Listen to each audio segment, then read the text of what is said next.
Well, there you are. That's it. But, my dear, how wonderful! It's unbelievable. Out of this world. A period piece of the best. Well, I thought you'd like it. Like it? My dear, words fail me. This will be one of the gems of my photographic collection. I do think, don't you, that it's rather amusing to have a collection of monstrosities?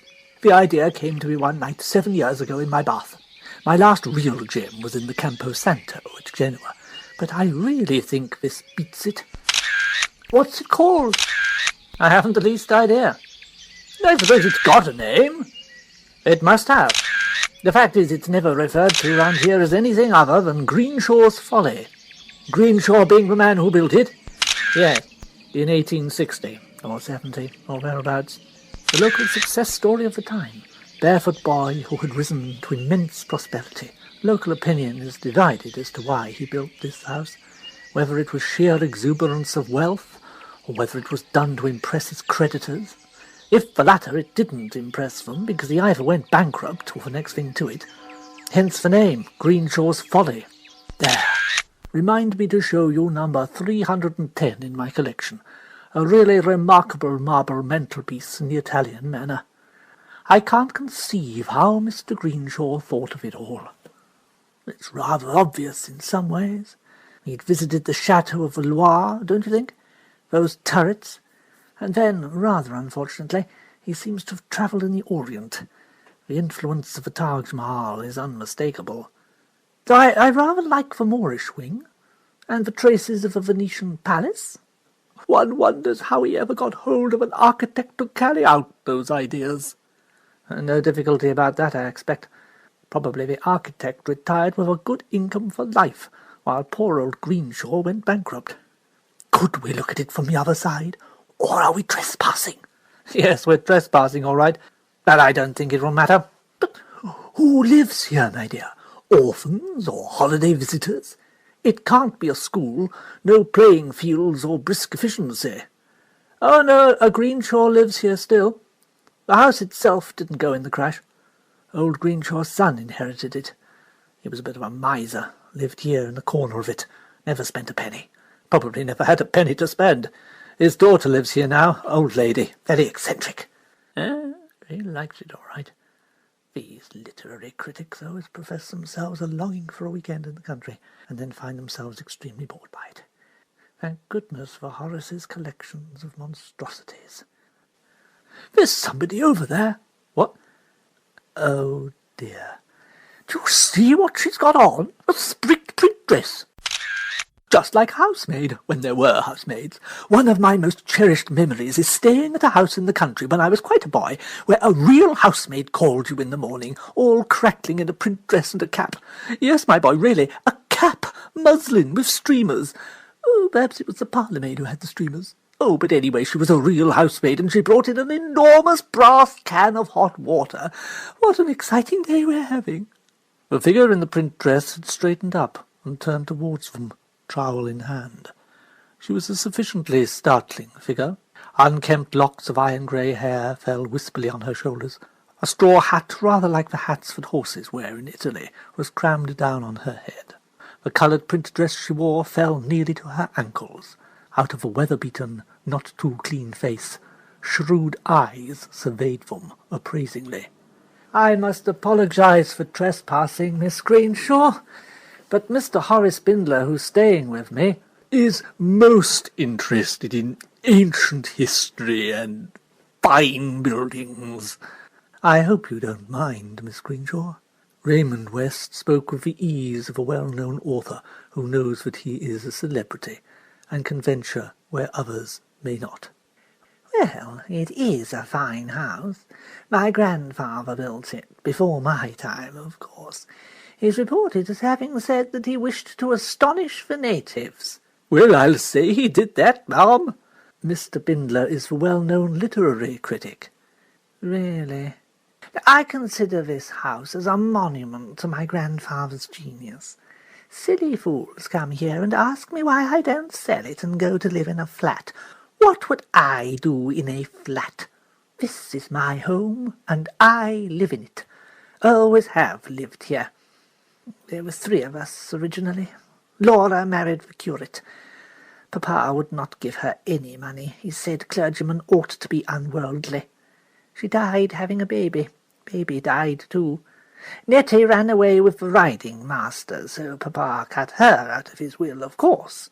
Handsome fellow, though, Harry Fletcher, but no good. Don't think Nettie was happy with him. Anyway, she didn't live long. They had a son. He writes to me sometimes, but of course he isn't a Greenshaw. I am the last of the Greenshaws. Madam? Oh, dear. Yes, Mrs. Cresswell, what is it? Approaching them from the house was a figure that, seen side by side with Miss Greenshaw, seemed ludicrously dissimilar. Mrs. Cresswell had a marvellously dressed head of well-blued hair, towering upwards in meticulously arranged curls and rolls. It was as though she had dressed her head to go as a French marquise to a fancy dress party. The rest of her middle-aged person was dressed in what ought to have been rustling black silk, but was actually one of the shinier varieties of black rayon.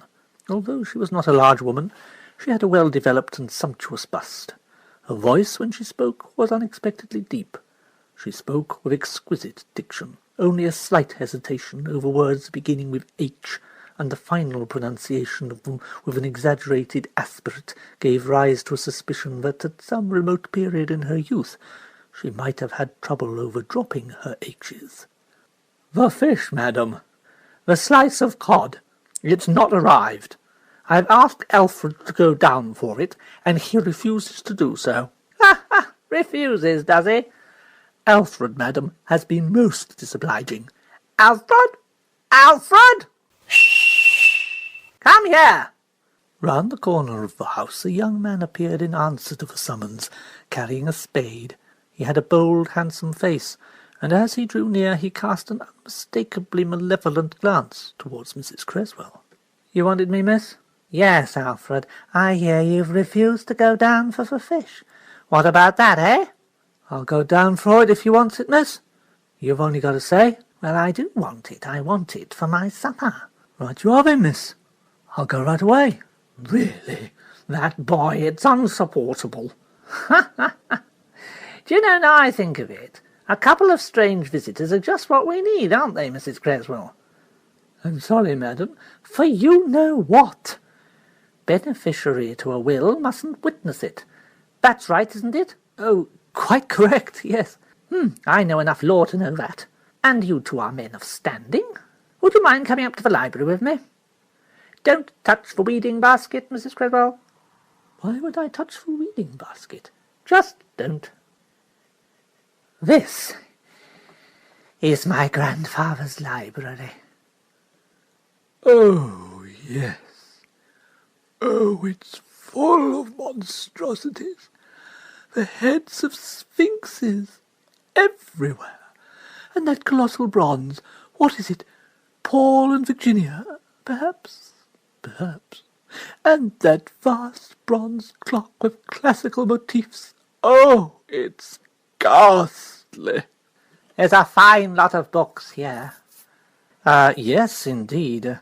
A very, spirited collection, Miss Greenshaw. You'll be interested in those, eh? I'll be bound. And very nicely bound they are, eh? Yes, superbly bound. Classics of the type supplied 90 years ago, just for furnishing gentlemen's libraries. I don't suppose any of these have ever been read. Most of them aren't worth reading. No, it's in the bureau somewhere. Ah, here we are. My will. Got to leave your money to someone, or so they say. If I died without a will, I suppose that son of a horse copper would get it. Handsome fellow, Harry Fletcher, but a rogue if ever there was one. Don't see why his son should inherit this place. No, I've made up my mind. I'm leaving it to Cresswell. Your housekeeper? Yes, I've explained it all to her. If I make a will leaving her all I've got, then I don't need to pay her any wages. Saves me a lot in current expenses, and it keeps her up to the mark. No giving me notice and walking off at any minute. Very la-di-da and all that, isn't she? But her father was a working plumber in a very small way. She's nothing to give herself airs about. Now, here we are. Watch this. I'm signing it.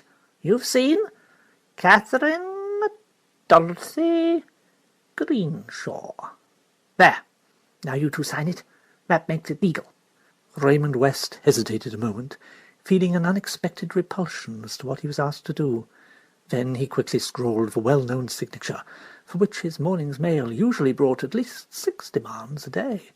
Horace took the pen and added his own minute signature. "There we are. A pleasure, madam." "Thank you. That's done. Now, I've my own place for keeping things. Safe inside here." Lady Audley's secret. Miss Greenshaw slipped the will inside the book and replaced it on the shelf. "Bestseller in its day. Not like your books, eh?" "I wonder, could I possibly take a photograph of that clock?" "Oh, yes, by all means. It came, I believe, from the Paris exhibition." "Oh, yes, very probably." "This room's not been used much since my grandfather's time. This desk's full of old diaries of his. Interesting, I should think, but I haven't the eyesight to read them myself. I'd like to get them published, but I suppose one would have to work on them a good deal." "You could engage someone to do that." "Could I really? It's an idea, you know. I'll think about it." "Oh, we mustn't trespass on your kindness any longer. Pleased to have seen you. Thought you were the policeman when I heard you coming around the corner of the house." "Why a policeman?" "If you want to know the time, ask a policeman." Well, if that was an example of Victorian wit, I didn't find it very funny. "I didn't understand it, but it doesn't matter. It's been a really wonderful afternoon." "That place has everything. The only thing that library needs is a body. Those old-fashioned detective stories about murders in libraries, it's just the kind of library I'm sure the authors had in mind." "Oh, well, if you want to discuss murder, you should talk to my Aunt Jane." "Your Aunt Jane? Do you mean that dear Miss Marple you introduced me to this morning?" "Yes, murder's a speciality of hers." "Oh, how intriguing! What do you mean?" "I mean just that. Some commit murder, some get mixed up in murders, others have murder thrust upon them, and my Aunt Jane comes into the third category." "You're joking." "Not in the least. I can refer you to the former Commissioner of Scotland Yard, several Chief Constables, and 1 or 2 hard-working inspectors of the CID. Well, wonders will never cease." Over the tea-table they gave Joan West, Raymond's wife, Lou Oxley, her niece, and old Miss Marple a resume of the afternoon's happenings, recounting in detail everything that Miss Greenshaw had said to them. "But I do think that there is something a little sinister about the whole set-up. That Duchess-like creature of a housekeeper, arsenic perhaps in the teapot, now that she knows her mistress has made a will in her favour." "Well, tell us, Aunt Jane, do you think there will be a murder, or won't there?" "Well, I think that you shouldn't joke about things as much as you do, Raymond. Though arsenic is quite a possibility, it's very easy to obtain. Probably present in the tool shed already in the form of weed killer." "Really, Aunt Jane, wouldn't that be too obvious?" "Yes, it's all very well to make a will, but I don't suppose really the old dear has much to leave, except that awful white elephant of a house, and who'd want that?" "A film company, probably, or a hotel, or an institution." "They'd be able to buy it for a song." "No, Raymond dear, I cannot agree with you there. About the money, I mean. The grandfather was evidently one of those lavish spenders who make money easily, but can't keep it. He may have gone broke, as you say, but hardly bankrupt, or else his son would not have had the house. Now the son, as is so often the case, was an entirely different character to his father, a miser, a man who saved every penny. I should say that in the course of his lifetime he probably put by a good sum. This Miss Greenshaw appears to have taken after him. Yes, I should think it quite likely she had quite a good sum tucked away." "Well, in that case, I wonder now, what about Lou?" They looked at Lou as she sat, silent by the fire. Lou was Joan West's niece. Her marriage had recently, as she herself put it, come unstuck, leaving her with 2 young children and a bare sufficiency of money to keep them on. "I mean, if this Miss Greenshaw really wants someone to go through diaries and get a book ready for publication." "Well, it's an idea. Well, I'm not sure how serious she was about it. Oh, well, it is work I could do, and I'd enjoy it. Well, I'll write to her. Can't do any harm. I wonder what the old lady meant by that remark about a policeman. Well, some sort of joke. It reminded me very much of Mr. Naismith. And who is Mr. Naismith? He kept bees. He was very good at doing acrostics in the Sunday papers. And he liked giving people false impressions for fun. But sometimes it led to trouble. Here we are, Lou dear. A letter from Miss Greenshaw. What does it say? It says she's anxious to avail herself of my services. And she's made an appointment for me to go and see her. And true enough, for Lou duly kept the appointment, and generous terms were arranged, and she started work the following day. I'm awfully grateful to you, Raymond. It's going to fit in beautifully. I can take the children to school, go on to Greenshaw's Folly, and pick them up on my way back. And how fantastic the whole set-up is there. That old woman has to be seen to be believed. And the housekeeper, what did he make of her? Another odd fish, eh? Well, I've hardly seen her. She came in with coffee and biscuits at 11:30, with her mouth pursed up, very prunes and prisms. She'd hardly speak to me. I think she disapproves deeply of my having been engaged.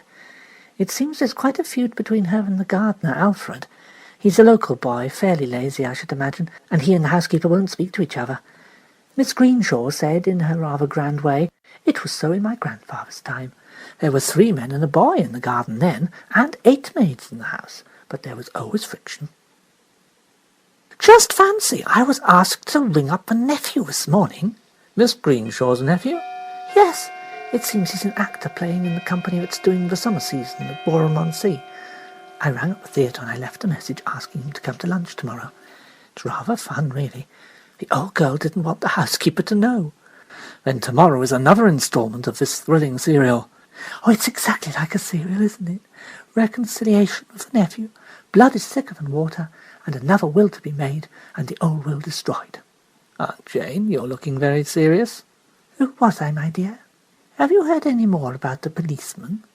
Oh, no, I don't know anything about a policeman. That remark of hers, my dear, it must have meant something. Well, I don't think she has any fear of burglars. The doors and windows are always open. Mind you, I don't suppose there's much there that weighs less than several tons, and none of it's of marketable value. As Lou walked up the drive the next day, she saw Alfred. It was her first sight of him. He was leaning against a tree smoking a cigarette, but as soon as he caught sight of her, he seized a broom and began diligently to sweep leaves. An idle young man, she thought, though good-looking. His features reminded her of someone. As she passed through the hall on her way upstairs to the library, she glanced at the large picture of Nathaniel Greenshaw, which presided over the mantelpiece, showing him in the acme of Victorian prosperity, leaning back in a large armchair, his hands resting on the gold albert across his capacious stomach. And as her glance swept up from the stomach to the face, with its heavy jowls, its bushy eyebrows, and its flourishing black moustache, the thought occurred to her that Nathaniel Greenshaw must have been handsome as a young man, and looked perhaps a little like Alfred. She went into the library, shut the door behind her, opened her typewriter, and got out the diaries from the drawer at the side of the desk. Through the open window she got a glimpse of Miss Greenshaw in a puce-coloured sprigged print, bending over the rockery, weeding assiduously. They had had 2 wet days, of which the weeds had taken full advantage. When Mrs. Creswell entered the library with her coffee at 11:30, she was clearly in a very bad temper. "Company for lunch, and nothing in the house. What am I supposed to do, I should like to know? And no sign of Alfred." "He was sweeping in the drive when I got here." "I dare say. A nice soft job." "I wonder what this nephew is going to be like." Finishing her coffee, she settled back to work. It was so absorbing that time passed quickly. Suddenly she was startled by a scream from the garden. Jumping up, she ran to the open window. Miss Greenshaw was staggering away from the rockery towards the house. Her hands were clasped to her breast, and between them protruded a feathered shaft that Lou recognized with stupefaction to be the shaft of an arrow. Miss Greenshaw's head, in its battered straw hat, fell forward on her breast. "Shot! He shot me! He shot me with an arrow!" Get help!" Lou rushed to the door. She turned the handle. "It's locked! I'm locked in!" Miss Greenshaw, her back towards Lou and swaying, was calling up to the housekeeper at a window farther along. "Ring police! Telephone! Then, lurching side to side like a drunkard, she disappeared from Lou's view from the window below into the drawing-room. A moment later, Lou heard a crash of broken china, a heavy fall, and then silence. Her imagination reconstructed the scene. Miss Greenshaw must have staggered blindly into that small table with the Sevres tea set on it. Desperately, Lou pounded on the door, calling and shouting. There was no creeper or drain-pipe outside the window that would help her get out that way. Tired at last of beating on the door, she returned to the window. From the window of the sitting-room farther along, the housekeeper's head appeared. "Come and let me out, Mrs. Oxley. I'm locked in." "So am I." "Oh dear, isn't it awful? I've telephoned the police. There's an extension in this room. But what I can't understand, Mrs. Oxley, is our being locked in. I never heard a key turn, did you?" "No, I didn't hear anything at all. Dear, what shall we do? Perhaps Alfred might hear us," she called at the top of her voice. But Mrs. Creswell shook her head forlornly. "He'll have gone to his dinner as likely as not. What time is it?" 12:25. "He's not supposed to go until past, but he sneaks off early whenever he can." Do you think? She'd meant to say, "Do you think she's dead?" but the words stuck in her throat. There was nothing to do but wait. It seemed an eternity before the stolid, helmeted figure of a police constable came round the corner. She leant out of a window and he looked up at her, shading his eyes with his hand. "What's going on here?" From their respective windows, Lou and Mrs. Creswell poured a flood of excited information down on him. "You ladies ran upstairs and locked yourselves in. Can I have your names, please?" "No, someone else locked us in. Come and let us out." "Well, all in good time." With that he disappeared through the window below. Once again time seemed infinite. Lou heard the sound of a car arriving, and after what seemed an hour, but was actually 3 minutes, first Mrs. Creswell and then Lou were released by a police sergeant more alert than the original constable. "Miss Greenshaw? What's happened?" "I'm sorry to have to tell you, madam, what I have already told Mrs. Creswell here. Miss Greenshaw is dead." "Murdered, that's what it is. Murder!" "Well, it could have been an accident. Some country lads shooting with bows and arrows. This'll be the M.O. arriving." But it was not the M.O. As Lou and Mrs. Creswell came down the stairs, a young man stepped hesitantly through the front door and paused, looking around him with a somewhat bewildered air. "Hello, does Miss Greenshaw live here?" "Could I have your name, please, sir?" "Yes, Fletcher, Nat Fletcher. I'm Miss Greenshaw's nephew, as a matter of fact." "Indeed, sir. Well, I'm sorry, I'm sure, but has anything happened?" "There's been an accident, and your aunt was shot with an arrow, penetrated the jugular vein." "Oh, your aunt's been murdered, that's what's happened. Your aunt's been murdered." "Now then, let me see if I've got this straight. You're sure of the exact words, miss? Shot, he shot me, with an arrow, get help." "Yes." "And the time?" "I looked at my watch a minute or two later, and it was then 12:25. "Your watch keeps good time?" "Yes, I looked at the clock as well." Mr. West, sir, it appears about a week ago you and a Mr. Horace Bindler were witness to Miss Greenshaw's will." "Yes, that's right." "This testimony of yours may be important.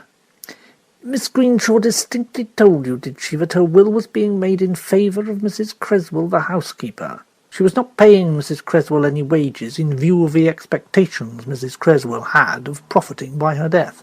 "That is what she told me, yes."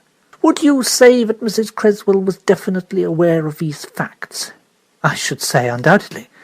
Miss Greenshaw made a reference in my presence to beneficiaries not being able to witness the will, and Mrs. Creswell clearly understood what was meant by that. Moreover, Miss Greenshaw herself told me that she had come to this arrangement with Mrs. Creswell. So, Mrs. Creswell had reason to believe she was an interested party. Motives clear enough in her case. and I dare say she'd be our chief suspect now if it wasn't for the fact that she was securely locked in her room like Mrs. Oxley here, and also that Miss Greenshaw definitely said a man shot her. She definitely was locked in her room, I suppose? Oh, yes, sir.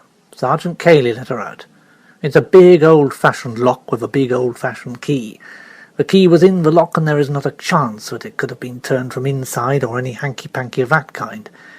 No, you can take it definitely that Mrs. Creswell was locked inside that room and could not get out.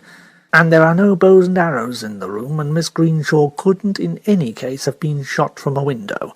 The angle forbids it. No, Mrs. Creswell is out of it.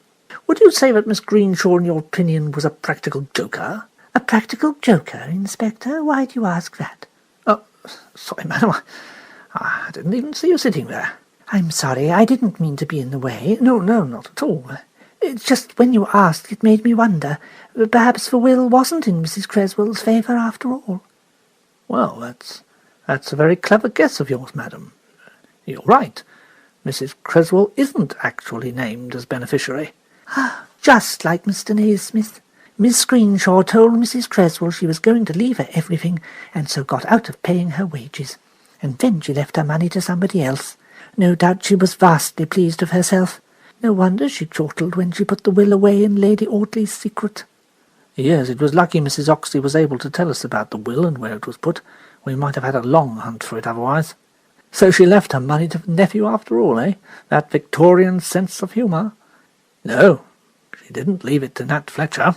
The story goes around here, of course I'm new to the place, I've only got this gossip second-hand, but it seems that in the old days both Miss Greenshaw and her sister were set on the handsome young riding-master, but the sister got him. No, she didn't leave her money to the nephew. She left it to Alfred. Alfred, the gardener? Yes, Mrs. West. Alfred Pollock. But why? Well, I should imagine, though perhaps I'm wrong, that there may have been what we call family reasons. You can call them that in a way. It's quite well known in the village, it seems, that Thomas Pollock, Alfred's grandfather, was one of old Mr. Greenshaw's byblows. Oh, of course, the resemblance. I saw it this morning. I dare say that she thought Alfred Pollock might take a pride in the house, might even want to live in it, whereas her nephew would almost certainly have no use for it, and would sell it as soon as he could. He's an actor, isn't he? What play exactly is he acting in at present? I really don't know, madam. I think they're doing a season of James Barrie plays. What Every Woman Knows. Name of a play. I'm not much of a theatre-goer myself. The wife went along last week and saw it. Quite well done, she said it was. Barrie wrote some very charming plays. For I must say that when I went with an old friend of mine, General Eastley, to see Barry's little Mary, well, neither of us knew where to look. Well, not acquainted with that one, madam. You see, when I was a girl, Inspector, nobody ever mentioned the word stomach. Right. And the Admirable Crichton, very clever. Mary Rose, a charming play. I cried, I remember. Quality Street, I didn't care for that quite so much. Then there was A Kiss for Cinderella. Oh, of course. Anyway, the question is, did Alfred Pollock know that the old lady made a will in his favour? Did she tell him? You see, there's an archery club over at Boreham Lovell, and Alfred Pollock is a member. He's a very good shot indeed with a bow and arrow. Oh, then isn't your case quite clear? He's got an alibi. Oh, well, I always think alibis are definitely suspicious. Yes, well, maybe, sir. You're talking as a writer. Well, I don't write detective stories. Easy enough to say that alibis are suspicious. But he's got one, and we have to deal with facts. We've got 3 good suspects, 3 people who, as it happened, were very close upon the scene at the time. Yet the odd thing is that it looks as though none of the 3 could have done it. The housekeeper I've dealt with. The nephew, Nat Fletcher, the moment Miss Greenshaw was shot, was a couple of miles away filling up his car at a garage and asking directions. As for Alfred Pollock, 6 people will swear that he entered the Dog and Duck at 12:20. And he was there for an hour, having his usual bread and cheese and beer. deliberately establishing an alibi. Maybe. And if so, he did establish it. Well, I'm foxed. It's up to you, Aunt Jane. The inspector's baffled, well, the sergeant's baffled, I'm baffled, Joan's baffled, Lew's baffled, but to you, Aunt Jane, it's crystal clear, am I right? I wouldn't say that, dear, not crystal clear. But please, Raymond, murder is not a game. I don't suppose Miss Greenshaw wanted to die, and it was a particularly brutal murder, very well planned and quite cold-blooded. It's not a thing to make jokes about. I'm sorry. Yeah, I am not really as callous as I sound. One treats a thing lightly to take, well, the horror away from it. Yes, I believe that is the modern tendency. All these wars and having to joke about funerals. Perhaps I was thoughtless when I said you were being callous. It isn't as though we'd known her at all well, Aunt Jane. No, that's very true. You did not know her at all, Joan dear, and I did not know her at all. Raymond gathered an impression of her from one afternoon's conversation, and Lew knew her for 2 days. Come now, Aunt Jane, please tell us your views. You don't mind, you, Inspector? Not at all. Well, my dear, it would seem to me we have 3 people who had, or might have thought they had, a motive to kill the old lady, and 3 quite simple reasons why none of the 3 could have done so. The housekeeper could not have done so because she was locked in her room, and because Miss Greenshaw definitely stated that a man shot her. The gardener could not have done it because he was inside the Dog and Duck at the time the murder was committed. The nephew could not have done it because he was still some distance away in his car at the time of the murder. It's very clearly put, madam. And since it seems most unlikely that any outsider should have done it, where then are we? That's what the inspector would like to know. One so often looks at a thing the wrong way round. If we can't alter the movements or the position of those 3 people, then couldn't we perhaps alter the time of the murder? You mean that both my watch and the clock were wrong? No, dear, I didn't mean that at all. I mean that the murder did not occur when you thought it did. But I saw it. Well, what I've been wondering, my dear, is whether you weren't meant to see it. I've been asking myself, you know, whether that wasn't the real reason why you were engaged for this job. What do you mean? Well, it does seem odd. Miss Greenshaw did not like spending money, and yet she engaged you and agreed quite willingly to the terms you asked. It seems to me that perhaps you were meant to be there in the library on the 1st floor, looking out of the windows so that you could be the key witness, someone from outside of irreproachable good faith, to fix a definite time and place for the murder. You can't mean Miss Greenshaw intended to be murdered? What I mean, dear, is that you didn't really know Miss Greenshaw. There's no real reason, is there, why the Miss Greenshaw you saw when you went up to the house should be the same Miss Greenshaw that Raymond saw a few days earlier. Oh, yes, I know. She was wearing the peculiar old-fashioned print dress and the strange straw hat, and had unkempt hair. She corresponded exactly to the description Raymond gave us last weekend. But those 2 women, you know, were very much of an age and height and size. The housekeeper, I mean, and Miss Greenshaw.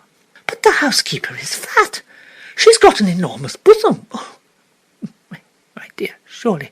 Nowadays, I mean, well, I've seen them myself in shops most indelicately displayed. It's rather easy for anyone to have a bust of any size and dimension. What are you trying to say? I was just thinking, dear, that during the 2 or 3 days that Lew was working there, one woman could have played the 2 parts. You said yourself, Lew, that you hardly saw the housekeeper, except for the moment in the morning when she brought you the tray with coffee. One sees those clever artists on the stage coming in as different characters with only a minute or 2 to spare, and I'm sure the change could have been effected quite easily. That Marquis's headdress could be just a wig slipped on and off. Do you mean that Miss Greenshaw was dead before I started work there? Not dead. Kept under drugs, I should say. A very easy job for an unscrupulous woman like the housekeeper to do. Then she made arrangements with you and got you to telephone to the nephew to ask him for lunch at a definite time. The only person who would have known that Miss Greenshaw was not Miss Greenshaw would have been Alfred. And if you remember, the first 2 days you were working there it was wet, and Miss Greenshaw stayed in the house. Alfred never came into the house because of his feud with the housekeeper. And on the last morning Alfred was in the drive, while Miss Greenshaw was working on the rockery. I'd like to have a look at that rockery. Do you mean it was Mrs. Creswell who killed Miss Greenshaw? I think that after bringing you your coffee, she locked the door as she went out, carried the unconscious Miss Greenshaw down to the drawing-room, then assumed her Miss Greenshaw disguise, and went out to work on the rockery, where you could see her from a window. In due course she screamed, and came staggering to the house, clutching an arrow as though it had penetrated her throat. She called for help, and was careful to say he shot me, so as to remove suspicion from the housekeeper. She also called up to the housekeeper's window, as though she saw her there. Then, once inside the drawing-room, she threw over a table with porcelain on it, and ran quickly upstairs, put on her marquise wig, and was able a few moments later to lean her head out of the window and tell you that she too was locked in. But she was locked in. I know. That is where the policeman comes in. What policeman? Exactly. What policeman? I wonder, Inspector, if you wouldn't mind telling me when you arrived on the scene. Me? Well, at 12:29 we received a telephone call from Mrs. Creswell, the housekeeper to Miss Greenshaw, stating that her mistress had been shot. Sergeant Cayley and myself went out there at once in a car and arrived at about 12:35. We found Miss Greenshaw dead, and the two ladies locked in their rooms. So you see, my dear, the police constable you saw was not a real police constable. You never thought of him again. One doesn't. One just accepts one more uniform as part of the law. But who? Why? As to who, well, if they were playing A Kiss for Cinderella, a policeman is the principal character. Nat Fletcher would only have to help himself to the costume he wears on the stage. He'd ask his way at a garage, being careful to call attention to the time, 12:25, then drive on quickly, leave his car round a corner, slip on the police uniform and do his act. But why? Why? Someone had to lock the housekeeper's door on the outside, and someone had to drive the arrow through Miss Greenshaw's throat. You can stab anyone with an arrow just as well as shooting it, but it needs force. You mean they were both in on it? Oh, I think so, yes.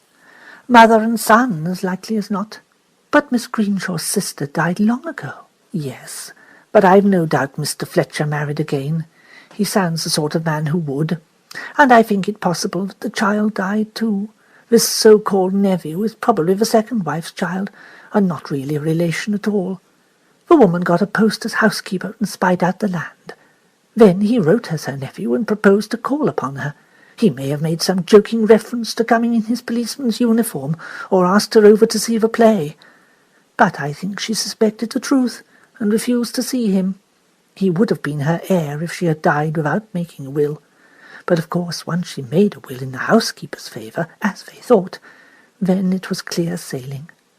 But why use an arrow? It's so far-fetched. Not far-fetched at all, dear. Alfred belonged to an archery club. Alfred was meant to take the blame. The fact that he was in the pub as early as 12:20 was most unfortunate from their point of view. He always left a little before his proper time, and that would have been just right. It really seems very wrong, though, morally, I mean, that Alfred's laziness should have saved his life. Well, madam, these suggestions of yours are very interesting. I shall have, of course, to investigate. There you are, Aunt Jane. The rockery.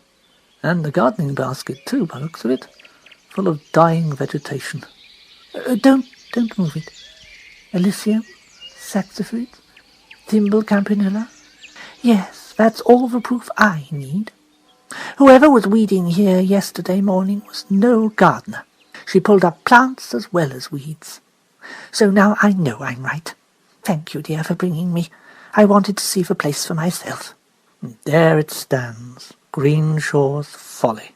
Oh, Alfred. Big place, isn't it, eh? That house? Too big for nowadays, or so they say. I don't know about that. If I won a football pool and made a lot of money, that's the kind of house I'd like to build. Reckon I can say now, that there house was built by my great-grandfather, and a fine house it is, for all they call it Greenshaw's Folly. If you were able to, by some chance, live in that house, would you do so? Oh, yes, I would. After all, I'm the last of the Greenshaws.